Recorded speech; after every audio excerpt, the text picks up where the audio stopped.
aquí estamos en Cultura Serrana, un programa para difundir la cultura local. Aquí estamos con Milagros Silverati, Aixa Jiménez y Sebastián Castronovo, y quien les habla, Franco Giacomelli. Hoy vamos a estar con Patricia Rato, que es escritora y docente de literatura. Ha publicado artículos sobre literatura y escritura literaria, y actualmente coordina talleres de escritura y literaria para niños, jóvenes y adultos.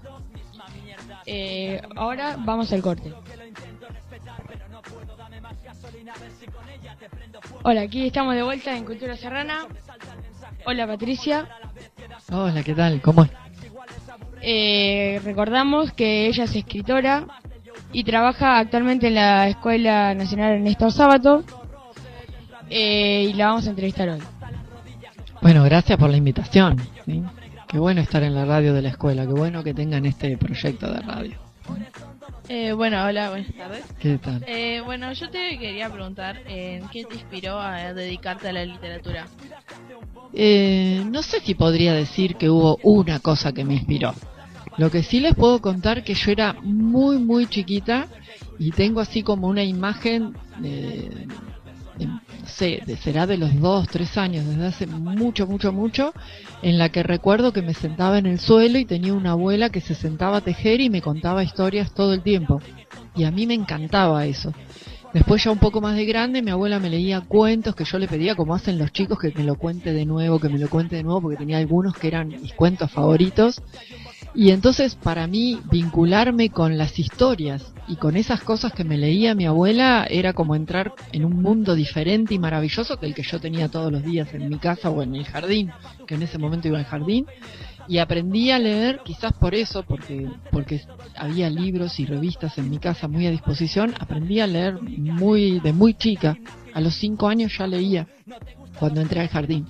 Y entonces después lo que descubrí era que no necesitaba solo que mi abuela me contara historias, sino que yo misma me podía encontrar con esas historias en los libros. Y creo que eso me siguió acompañando toda mi vida hasta que en un momento decidí que no solo iba a ser lectora de las historias de otros, sino que yo también iba a construir mis propias historias para que las leyeran otros. Así que creo que por ahí arranca esas ganas de escribir. O sea que tu abuela fue la que más te acercó como al mundo de la literatura. Sí, mi abuela al principio fue la que más me acercó al mundo de la literatura, y con cuentos e historias de la familia que me contaba. Y después también recuerdo otras cosas, por ejemplo, ser muy chiquita me aburría. En primer grado les enseñaban a todos a escribir y yo ya leía y escribía re bien. Entonces, para que no molestara en el salón, me mandaban a la biblioteca. Lo cual para otro chico capaz que era un castigo, pero para mí era bárbaro. Entonces yo iba a la biblioteca cuando todos estaban en clase y la biblioteca estaba vacía. Entonces la bibliotecaria me decía, ¿qué querés? Y tenía la bibliotecaria para mí sola. Entonces yo le pedía libros, me los prestaba y me volvía al salón con el libro y a veces me lo llevaba a mi casa. Así que es como que siempre la literatura para mí no fue algo aburrido, fue algo entretenido. Más lindo que estar la AM con la AMA y yo agarraba y me iba a la biblioteca y leía cuentos. Entonces bueno, para mí era mucho más interesante y mucho más divertido subir y bajar por las escaleras de la escuela de hermanas y ir hasta la biblioteca que estaba arriba, yo sola. Me sentía como re importante y grande, ¿no? Y era re chiquita, tenía 6 años cuando hacía eso, así que... Y aparte de la historia que siempre nos cuentan las abuelas de cómo era todo antes y todo, es re lindo. Sí, claro. ¿Y cuál fue la primera novela que leíste? Primera novela que leí, no sé si me voy a acordar, creo que tiene que ver con unas colecciones de libros que había en esa época. Una era una colección Villiquen, que eran unos libritos de tapa dura de color rojo. Y a mí la que más me gustaba era una colección que se llamaba Robin Hood, que tenía unas tapas amarillas. Y ahí había de todo, pero me acuerdo, por ejemplo, de una historia que a mí me había impactado muchísimo, que se llamaba Sabache, y era la historia de un caballo desde que era potrillito hasta que se moría, y me acuerdo que lloré como loca cuando terminé de leer esa novela. Y después, no sé, cosas de piratas, La hija del corsario negro, por ejemplo, me acuerdo que era una novela de Emilio Salgari, que escribía así cosas de aventuras. Nada, eso. Me gustaba lo que llegara a mis manos lo leía. Y después Mujercitas, me acuerdo que era una historia que en ese momento después tenía una continuación que se leía y que ahora hay hasta películas de eso. Pero bueno, y después lo que me empezó a pasar es que como en mi casa vieron que me gustaba leer, cuando me preguntaban o me iban a hacer un regalo, yo pedía otro libro de la colección amarilla, que era esa Robin Hood. Entonces los iba poniendo, iba viendo los que tenía y leía los que me faltaban, entonces iba pidiendo los que me faltaban. Así que bueno, por ahí anduve, qué sé yo, no me acuerdo exactamente cuál fue la primera, pero esas que les nombré me impactaron mucho. Entonces vos tenías un montón de apoyo de parte de la escuela y de tu familia. Sí. Eso está genial, porque a veces a un chico le interesa, pero no consigue el apoyo. Sí, y a veces no te interesa porque no lo conoces, claro, o porque no sabés. Si yo te pregunto a vos te interesa la pintura china, y nunca la pintura china en tazas pequeñas, y nunca nadie te mostró el arte de la pintura en miniatura, no sabés. Capaz que alguien te muestra y capaz que a vos te gusta o no, pero siempre que uno sabe que hay muchas cosas y esas posibilidades, vos podés elegir. Si yo tenía 10 libros, podía elegir el que él quería. El que no tiene ningún libro no puede elegir. Y tampoco puede saber si eso le gusta. Por eso es importante, y ustedes cuando sean más grandes y tengan hijos o hermanos o novios o lo que sea que no leen, pónganle en los libros, contágienlos para que les dé gana de leer, porque eso es importantísimo. Sí, no, aparte es como que vemos lo que hacen los otros y muchas veces hay unos que no sé, a veces se pone el hábito de leer por moda, solamente leen por moda y no saben qué linda actividad que es. Y no, o sea, refleja de cómo también desde chico o de cualquier edad vemos todo y qué lindo que es acercarse también a la literatura. Si es desde chico, mucho mejor porque además es más fácil. Pero no hay que olvidarse que hay gente que se acercó a la literatura siendo grande. Hay un escritor, José Saramago, que es un premio Nobel de literatura, que murió no hace mucho, y él contaba que los padres de él no sabían leer y escribir. Y que una maestra de él, siendo ya grande, él aprendió a leer y escribir no a los 6 años, sino después. Y fíjense cómo un chico que se encuentra con la literatura y con la escritura de grande, llegó a ser premio Nobel de literatura. Lo importante es que en el momento que él se encontró con esa maestra y esa bibliotecaria de la escuela, le contagió semejante pasión por la lectura y los libros, que él no paró hasta ser premio Nobel, ¿sí? Entonces, si es de chico, mejor. Si no, hay posibilidades de encontrarse con la lectura siendo más grande. Pero tiene que haber libros, tiene que haber alguien que te acerque y que te contagie como ese gusto por leer. A mí me pasa una cosa que siempre comento, ¿no? Cuando uno está leyendo y los demás están haciendo otra cosa y uno agarra un libro y se pone a leer, eso genera muchísima curiosidad. A mí no me gusta esperar sin hacer nada. Entonces, cuando voy al médico, siempre tengo un libro en la cartera, algún libro medio chiquito. Cuando voy al médico o estoy en la cola del banco, estoy con un libro. Y a veces me ha pasado que hay gente que está atrás en la cola o adelante, ¿no? Y me dice, uy, qué bien, usted está leyendo. La otra vez un señor grande me dice, ¿y qué lee? Me decía. Entonces yo le contaba, ¿y ese autor? ¿Y de qué se trata? Y al rato estaba preguntándome de todo. Es decir, es como contagioso ver a alguien leer. Así que también está bueno que haya gente leyendo por distintos lugares. Bien, ¿no? Vos recién hablabas de que hay que contagiar a las personas en la lectura y en la literatura, ¿no? ¿Y hubo en tu infancia algún profesor o algo que te haya influido mucho en vos? Claro, después de esto que yo les conté de mi abuela, y bueno, mi papá también era muy lector, pero era lector del diario, ¿sí? Pero yo veía que mi papá le dedicaba tiempo cuando llegaba de trabajar y aunque estuviera cansado y estaba con nosotros, también leía. Entonces, eso le hace pensar a uno que si alguien que a pesar de que trabajó todo el día está cansado, se pone a leer, que debe haber algo interesante ahí, ¿no? Porque casi siempre ahora la gente viene de trabajar y se pone a mirar televisión. Y entonces los chicos que aprenden que hay algo interesante en el televisor, porque por algo uno está cansado y viene y le dedica un tiempo, mucho tiempo a veces, a mirar televisión o a andar con la compu. Si uno se pone a leer, el que está viendo eso empieza a pensar que hay algo interesante en ese libro o en la lectura. Y después de digamos, de mi abuela, mi papá de alguna manera y esta maestra y bibliotecaria de los primeros años, tuve también después otros maestros que me incentivaron mucho a escribir, ¿no? Me avisaban, hay un concurso, Patricia, ¿no querés escribir algo? Y yo era chica también y mandaba, qué sé yo, algún concurso que había de escuelas o eso, y me iba bien. Y después ya más grande, profesores que tuve en el secundario, y yo después hice el profesorado de letras, así que en el profesorado me encontré también con muchas más profesoras que me alentaron además a seguir escribiendo, ¿no? Entonces, esa fue como tu entrada al mundo de la escritura. Sí. Y vos contabas también que cuando eras chica leías todo lo que te llega a las manos. Ahora, de grande, ¿sos más selectiva con las obras que lees o también lees de todo un poco? Sí. En realidad, si voy a dedicar, como hago muchas cosas, y uno en la medida en que se va volviendo más grande, parece que el tiempo alcanza menos, ¿no? Cuando uno es más chico, a veces uno ve un nenito de 2, 3, 4 años dando vueltas, jugando, parece que el tiempo es eterno. Y cuando uno es más grande y empieza a hacer muchas cosas, parece que el tiempo no alcanza. Entonces sí, me vuelvo más selectiva.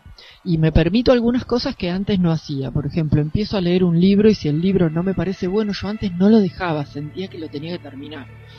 Y ahora si veo que un libro no me parece bueno, lo cierro, le digo, bueno, ya te di una oportunidad hasta la página 50, si no me enganchaste para la página 50, voy a leer otra cosa.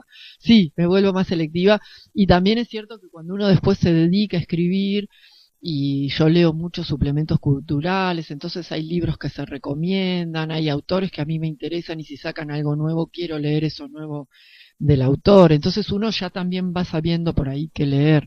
Pero a veces cuando alguien me recomienda o algún librero me dice este libro está bueno, lo empiezo a leer y bueno, y si no me gusta, por lo menos tengo una idea de qué se trata el libro y me doy el gusto de decir no lo termino porque no me gusta. Y no pierdo más tiempo con este libro y me voy a buscar otro que me guste más. Sí, uno se vuelve más selectivo y más crítico también. No te gusta cualquier cosa. ¿Sí? Y en esta selección que vos haces sobre los libros, ¿qué es lo que vos buscás en cada libro? Ah, esa pregunta está buena. Porque es cierto que los lectores nos acercamos de manera diferentes a los libros. A uno a veces lo engancha porque, no sé, se engancha con el género policial, por ejemplo. Dice, ahora quiero leer cuentos policiales o novelas policiales porque me encanta. O de amor, o de historia, o de aventura, o lo que sea. Pero a mí lo que me empezó a pasar cuando yo empecé a escribir, que empecé a darme cuenta de que un libro o una historia no era buena nada más que por lo que contaba, sino por cómo lo contaba, por cómo estaba escrita. Que me pueden contar una historia tonta, una historia que a mí, digo yo, capaz que no me parece que pueda ser interesante, pero está muy bien escrita, entonces eso me gusta. Y es eso lo que voy a buscar. Algo que esté muy bien escrito y que no me suene ya a otras cosas que leí. Cuando un autor tiene un estilo muy diferente, una forma de escribir nueva, quiero como sorprenderme con eso, con la manera en que está escrita en que están escritas las obras. Así que ahora, más que por el tema o eso, voy por eso, por buscar autores que escriban de manera original. ¿Mm? No, yo te quería decir que a mí a veces me pasa lo mismo, que me fijo también en cómo escribe y a veces como que te resulta como llamativo y te gusta la manera que escribe y como las comparaciones que hace, todo. Claro, porque lo que uno empieza a entender es que puede haber una historia que a vos te dice, te vamos a contar una historia de una aventura en la selva, qué sé yo, y la empezás a leer y es aburrida. No, ya está. Lo mejor de una obra literaria es cómo está escrita y que te sorprenda con esas cosas, que empezás a disfrutar, que usa las palabras de una determinada manera. Claro, porque te puede escribir algo re simple, pero lo usa con las palabras que te llaman la atención. Exactamente. Bueno, cuando uno le encuentra el gustito a eso, va buscando eso. Entonces no importa que sea de amor, de aventura, no, buscas cómo está escrita y es eso lo que te atrapa. A mí ahora me está pasando eso. ¿Y vos tenés algún autor que te identifique, con el que te identifiques por la forma de escritura? No, no creo que tenga un autor con el que me identifique. Sí tengo muchos autores que me gustan y sí autores que en algún momento me han influenciado. Por ejemplo, hay un autor argentino que se llama Manuel Puig, que trabajó muchísimo el diálogo, pero tratando de que los diálogos no pareciera que los personajes hablaban como escrito, sino que sonara re natural cuando hablaban. Y bueno, eso yo aprendí en las primeras novelas mías, que hay muchos diálogos. Yo miraba cómo estaban escritos esos diálogos de Manuel Puig, que tiene muchas novelas, y es un autor muy interesante porque uno lo lee y parece que están los personajes hablando ahí, y suenan como a personas reales, no como a personajes hablando y diciendo cosas que uno en la vida no dice, ¿no? Claro. Entonces, por ejemplo, ese autor. Y después otros autores que me han gustado mucho y que siempre de las cosas que uno lee es como que a uno algo aprende, algo se le queda, pero bueno, no siento que haya un autor, sino que hay muchos autores, ¿sí? Y con las épocas también va cambiando. Entonces usted cuando escribe una historia busca referencias de la forma que escribe otros autores, ¿no? Se basa También, y busca, por ejemplo, en obras que ha hecho usted como trasfondo, esas, busca tiene que ayudarse de colegas o de especialistas en esos temas. Bueno, esa novela fue una novela muy particular. Eh, Primero te respondo lo que vos me preguntabas en la primera parte. Si cuando yo voy a escribir algo, busco algo que me sirva como un autor que me sirva de referencia. Y en realidad no es así. Yo leo todo lo que vengo leyendo. En algún momento, algo que vos leíste te ayuda a pensar lo que estás escribiendo. En ese sentido, sí hay autores que te sirven para eso, pero no es que los salgo a buscar en ese momento. Y lo que me pasó con Trasfondo fue una cosa muy especial. Primero que era una novela para mí muy difícil de escribir, porque era una novela que estaba toda protagonizada por hombres, entonces tenía que pensar como un hombre, pero además tenía que pensar como un hombre militar submarinista, que pasaba horas encerrado en un submarino. Yo soy claustrofóbica, no puedo estar encerrada en un lugar, entonces era como una cosa rara tratar de meterme en la cabeza de ellos.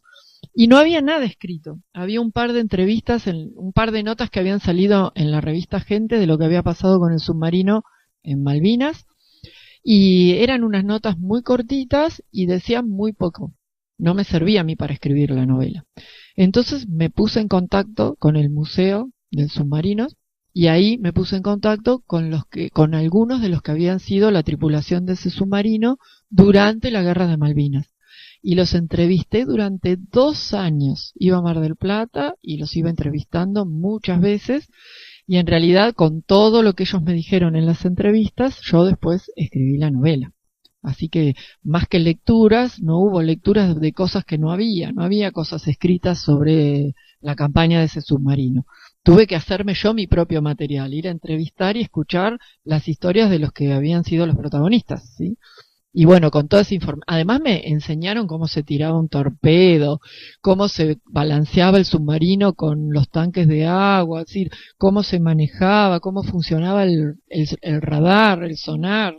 Todas esas cosas aprendí, porque si no, no podía escribir la novela y que pareciera real, ¿no? Que no pareciera un submarino de juguete ni de un dibujito animado. Entonces fue un proceso larguísimo. Largo, sí. Fue un proceso largo y raro, porque yo digo, ¿qué hago acá con unos submarinistas enseñándome cómo se dispara un torpedo, por ejemplo? Que es una maniobra muy complicada y muy riesgosa. Bueno, nada, también me pareció interesante. Bueno, tengo que aprender otras cosas. Está bueno. Un mundo, un submarino que nadie conoce, porque muy poca gente entra a un submarino. ¿Y cómo te surgió esta idea de hacer trasfondo? ¿Cómo...? Y tiene que ver con esta escuela. Mira, yo en ese momento era profesora en sexto y había un acto de la escuela, entonces fuimos con los chicos al acto de la escuela y en ese momento la escuela era más chiquita, era cuando tenía nada más que quinto, sexto y séptimo. Después se amplió con el ciclo básico. Y entonces íbamos todos juntos al acto, vieron que ahora se hace separado en 2 tandas. Y habían llamado para el 2 de abril, para el acto de Malvinas, a un excombatiente, pidieron ellos, y vino un submarinista que tenía 19 años cuando estuvo en ese submarino y en la guerra de Malvinas. Y yo no sabía que había un submarinista viviendo acá en Tandil, porque no era de Tandil, era de Buenos Aires, la familia se terminó quedando en Tandil. Y cuando yo escuché de eso, digo, ay, no sabía que había pasado esto. Él contó un poquitito de esa historia en el acto. Y yo en ese momento estaba escribiendo otra novela, pero como que me obsesioné, soñaba con la historia, no me la podía sacar de la cabeza. Y entonces lo ubiqué y la primera entrevista que le hice fue a este submarinista que vivía acá en Tandil y después me conecté con todos los otros, así que tiene mucho que ver con esta escuela que a mí se me haya ocurrido escribir esa novela.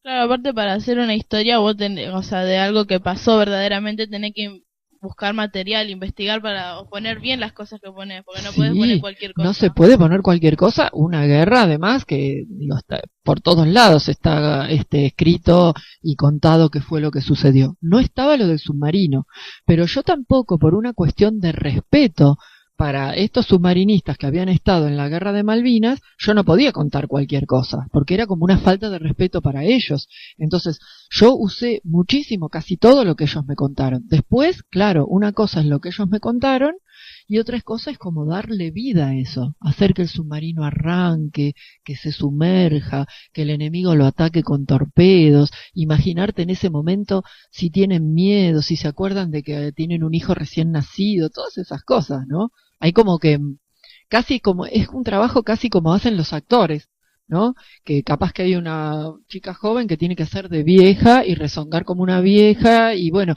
tiene que meterse en ese papel. Yo hice un poco eso, traté de imaginarme que yo iba dentro de ese submarino y que los ingleses me tiraban torpedos y qué sentía yo en ese momento, ¿no?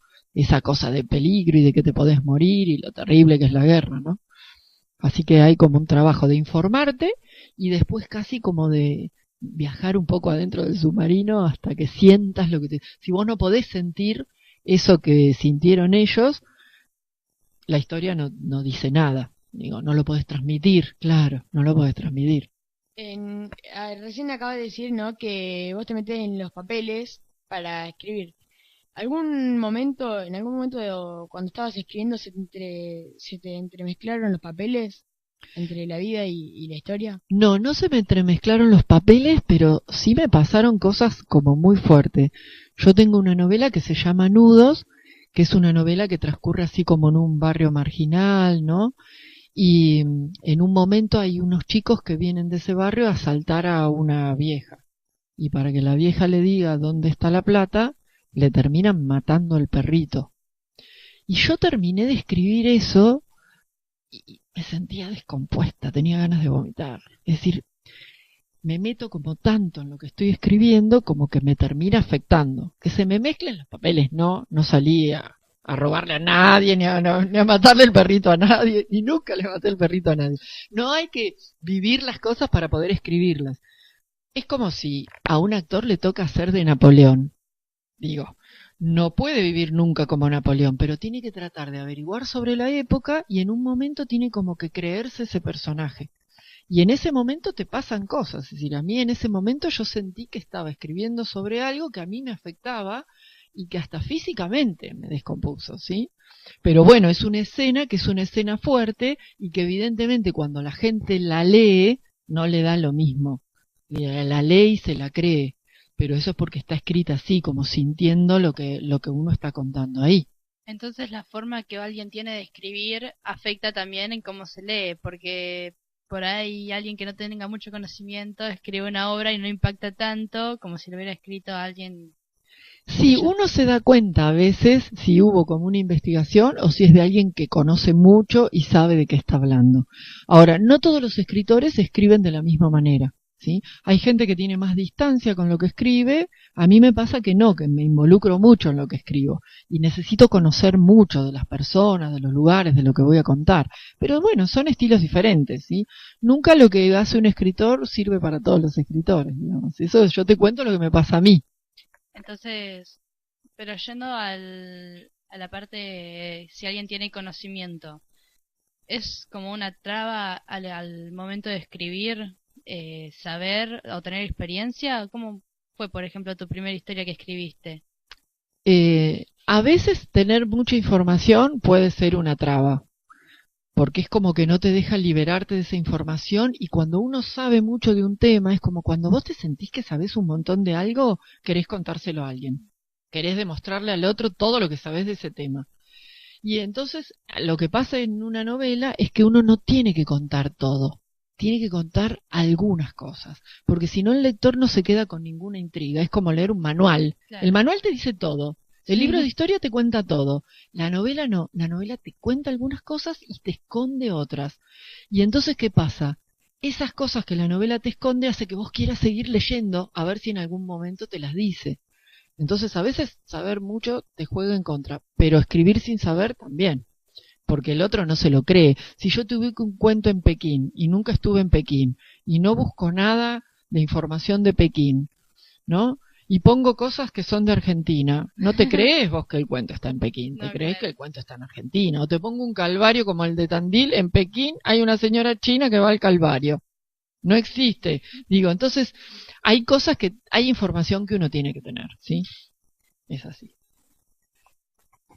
¿Y qué pensás, por ejemplo, de algunos autores que escriben como en un mundo ficcional, que ellos crean como es todo imaginario. Está bárbaro. Yo hago como una mezcla, hasta ahora hago como una mezcla de la realidad y la ficción, pero ahora está por salir el año que viene un libro de cuentos, en el que hay de todo, hay cuentos absolutamente ficcionales. Siempre lo absolutamente ficcional parte de alguna situación real.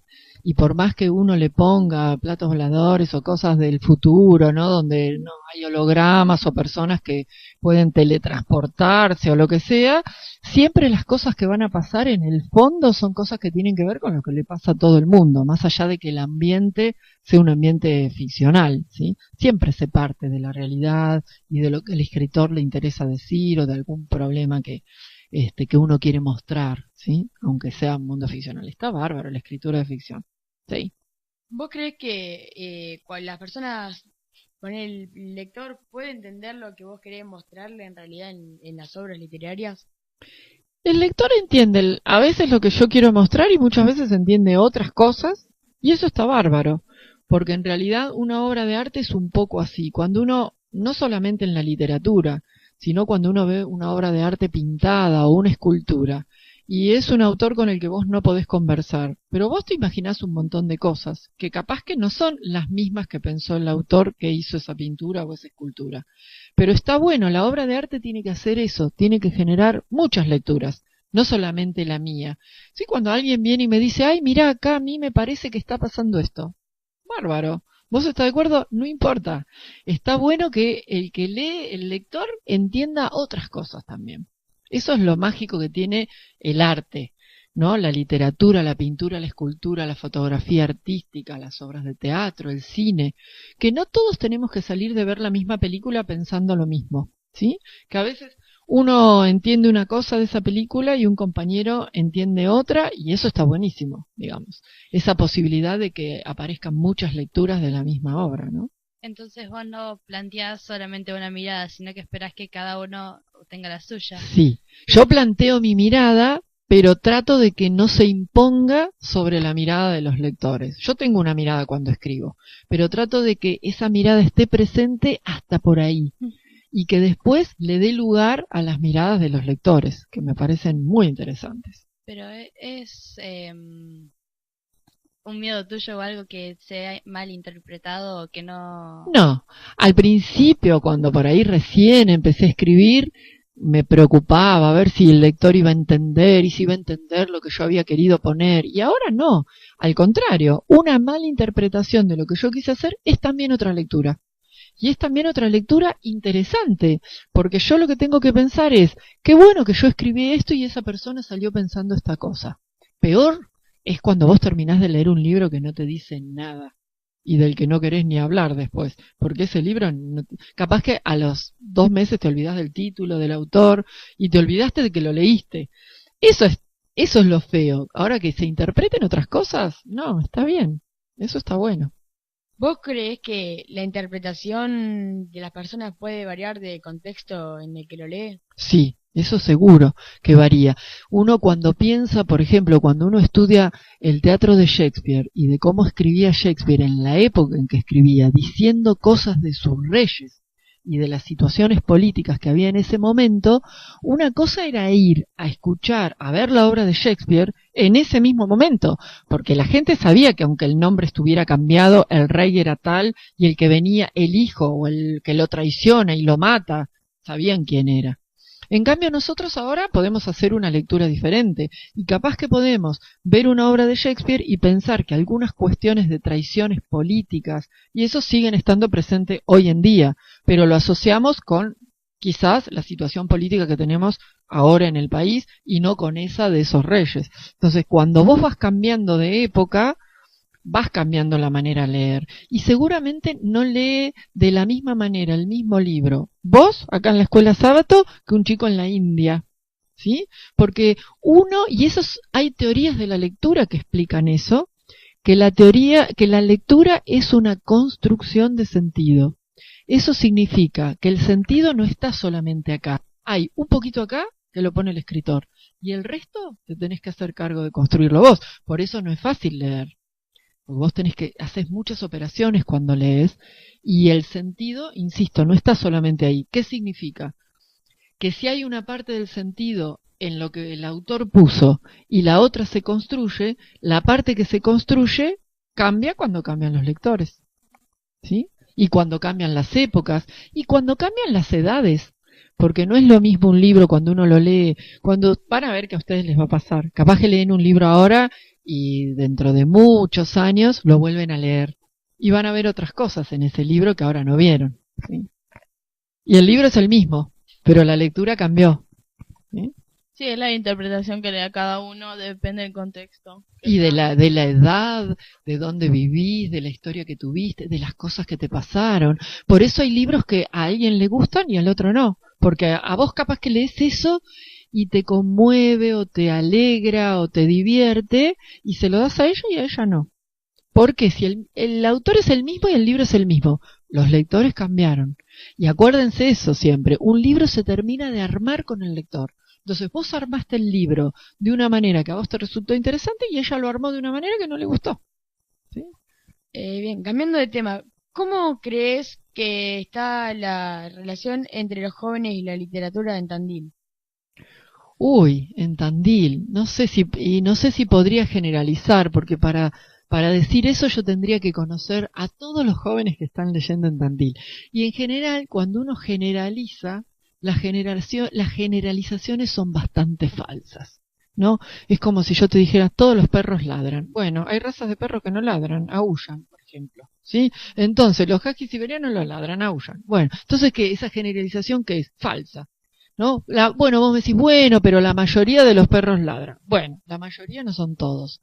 Entonces, las generalizaciones son peligrosas, porque yo podrían decir que todos los jóvenes ahora en Tandil leen muchísimo, leen más que en Catamarca. No sé, habría que hacer estadísticas, ¿sí? Pero a mí me parece que hay una gran preocupación por el tema de si se lee o no se lee. Por ahí cuando se habla de leer, uno no se da cuenta de que se lee cuando uno busca información en internet está leyendo, cuando uno manda un WhatsApp está escribiendo, está leyendo. El problema es qué se escribió y qué se lee. Y habría que ver qué tanta literatura. En esta escuela se lee mucha literatura. En otras escuelas quizás no tanto, pero yo no me siento preparada para decirte qué pasa en general con la lectura en Tandil, ¿no? Te puedo decirte algunos casos por ahí que conozco y son casos más particulares. Muy bien, ¿querías hacer alguna reflexión sobre lo hablado hoy?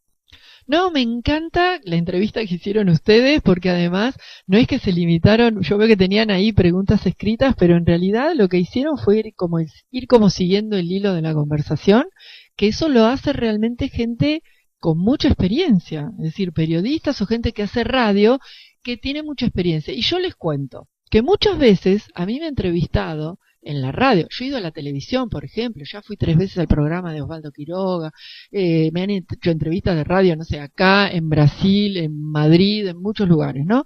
Y que a veces me ha pasado gente grande, bueno, por ejemplo, acá en Tandil me pasó, que te hace una pregunta y mientras vos le contestás la pregunta se pone a peinarse o a mirar otra cosa. Entonces después de que vos le contestaste, lee la segunda pregunta y no se da cuenta de que vos ya le contestaste esa pregunta, lo cual es muy incómodo para uno, porque es decir, ya te lo dije, le tenés que decir. Y eso no me pasó con ustedes, así que me parece buenísimo lo que están haciendo. Me parecieron además muy naturales, si bien se nota que tenían cosas preparadas, siempre hay que estar preparado, pero después hay que dejar lugar un poco para la improvisación y para ver qué te dice el invitado, pero eso no es fácil, porque no es lo mismo leer una pregunta que tenés escrita que tu cabeza estar pensando a ver ahora qué le pregunto o qué le repregunto, que la repregunta en periodismo es muy interesante. Así que nada, yo quiero decir que fue una re buena experiencia y que los felicito y que sigan haciendo estos programas. Están muy bien, ¿eh? Y bueno, y a Sebastián que seguramente los ayuda o los orienta, ¿sí? O los incentiva para que sigan con estos programas. Bien, muchas gracias por visitarnos y gracias por lo que acabas de decir. Nos sentimos... Hola, aquí estamos en Cultura Serrana. De vuelta en este bloque, estuvimos hablando hoy con Patricia Rato, que es una escritora y docente de literatura, ha publicado artículos sobre literatura y escritura literaria, actualmente coordina talleres de literatura y escritura literaria para niños jóvenes y adultos y talleres de escritura académica. Bien, Milagros, ¿qué te pareció esta entrevista? A mí me pareció súper interesante y me encantó cuando dijo cuando contó cómo se mete ella en los libros, cuando los escribe, cómo siente lo que está sintiendo el personaje o la situación y la vive bien a profundidad. Y también me gustó mucho cuando contó toda su experiencia cuando era desde pequeña hasta ser grande, cómo se interactuaba ella con la lectura. Yo más que nada destaco lo que dijo de que la literatura se puede conocer desde grande y como dijo ella, una persona que ganó un premio Nobel que conoció la literatura cuando ya era más grande, no cuando, por ejemplo, acá en las escuelas en Argentina se empieza a dar a los 6 años. Claro, y también, como vos también habías preguntado, cómo influye una obra o algo dependiendo del contexto en el que esté una persona. Y que ella contestó que no es lo mismo la interpretación tuya de un libro o lo que vos lees acá en Argentina que lo que lee un chico en la India. Me súper interesó eso. Sino esto fue muy interesante lo que dijo ella, de que varía según el tiempo y el espacio donde está situado el lector. Y bueno, ahora vamos a ir con la columna de Aixa. Bien, Aixa. Bueno, hoy les traje un fragmento de fragmentos de escritores de la Asociación de Escritores de Tandil. Bueno, ahora le voy a leer una poesía llamada El calor de mariposa. Estoy cansada, pero sigo escribiendo. Mis piernas se quiebran, pero sigo caminando. La tormenta me asusta, pero sigo buscando. El sol me lastima, pero sigo mirando el cielo. Las palabras me atraviesan como espadas, pero mi corazón sigue latiendo. Las piedras caen brutalmente sobre mi camino, pero mi sonrisa sigue dibujada en mi rostro. Pero mis manos no están en el bolsillo, están golpeando la puerta de tu corazón. Hablo demasiado, pero es el corazón quien escucha. Voy caminando sola, pero es Dios quien me protege. No tengo dinero, pero amo el tesoro del alma. Soy impulsiva, pero el amor me detiene. Divago sin perder el rumbo a través de los puñales que se clavan en mi espalda. Vivo en un barrio suburbano, pero soy feliz. Mis calles de tierra, pero allí crece mi raíz. Pero mis manos no están en el bolsillo, están buscando la llave de tu alma. Mis oídos ya no te escuchan, pero sigo soñando. Mis labios se enfrían, pero siguen proclamando. Mis ojos están tristes, pero soy libre. Eso creo. Mis mejillas sonríen, pero a veces lloro. Bueno, este fue un poema de Claudia Elizabeth Coveaga de Anuncio. Bueno, ¿a ustedes qué les pareció, chicos? Pues súper interesante porque habla mucho sobre lo que es la lucha y cómo a pesar de todo alguien puede prosperar, y hablaba de las clases sociales y que ella vivía en un barrio humilde, pero que a pesar de todo lo sentía como suyo y que ahí estaban sus raíces. Yo creo que lo bueno que tiene este texto literario es que cada uno lo puede interpretar como de diferentes maneras. Como dijo Patricia, cada persona lo interpreta diferente a como como lo interpretaba por primera vez el escritor, ¿no? Claro, sí, yo por ejemplo, lo interpreto de la lucha de una persona y de cómo trata de mantenerse siempre como estable, ¿no? Bueno, entonces, haciendo estos últimos comentarios, voy a leer por último un fragmento de un libro de Nicolás Ariscuren, del nacimiento del búho. Cuando la noche es más oscura, cuando la carne pesa, cuando la cama es más fría y la piel se avergüenza del inquilino que habita, cuando se queman una a una las convicciones y el vacío nos abraza y las paredes se ensanchan, cuando todo lo que es mundo es una síntesis macabra, se reduce en nuestra mente a una sola palabra: el hombre. Se desnuda de hombre y vuelve a su fragilidad animal y nace búho, con la piel mucho más sensible que su antepasado hombre, ni muerto ni reencarnado. Metamorfosis, en un despertar creativo y angustiante, con el pasado tan presente como un brote de olvido de mal regado. Y bueno, ¿qué piensan ustedes de este? Yo creo que está muy bien escrito y se expresa claramente lo que quiere decir el escritor. Habla bastante de sufrimiento, es muy fuerte. Además, cada uno le puede dar una interpretación diferente, como acaba de decir Franco, que dijo, como dijo Patricia Rata, o sea, Claro, no, yo por ejemplo en esto interpreto en el hombre cuando de cometer tantos errores dice nace búho, es como que es un hombre como nuevo, y por eso dice por ejemplo metamorfosis en un despertar creativo y angustiante, con el pasado tan presente como un brote de olvido mal regado. Muy bien, Aixa. Nos despedimos aquí en este programa.